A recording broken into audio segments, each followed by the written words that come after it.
Up to this point, we've created a testing server on our local computer and configured our live production server with a cloud hosting provider.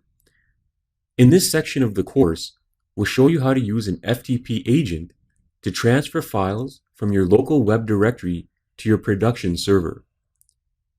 The FTP agent we'll be using is FileZilla. To download FileZilla, visit the webpage shown below. When you're on the website, select the download that corresponds to your computing system. Since I'm on a 64-bit Windows machine, I'll download the first option here. Once your file has finished downloading, move the setup file onto your desktop and run the file.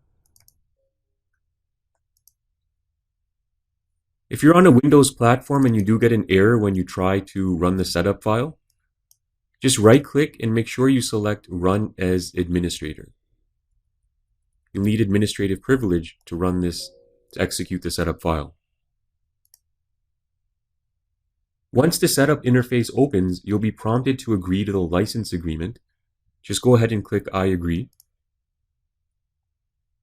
Since I've already installed FileZilla on this computer, I've been prompted to reinstall the software. In your case, assuming you don't already have it installed, make sure you select the Install option and click Next.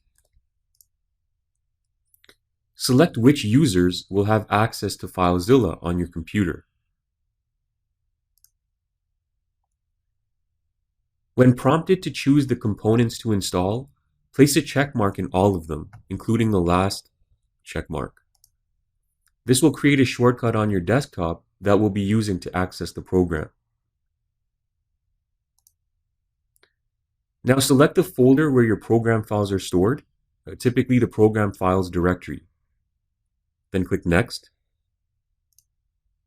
Now click Install and the program will be automatically installed onto your computer.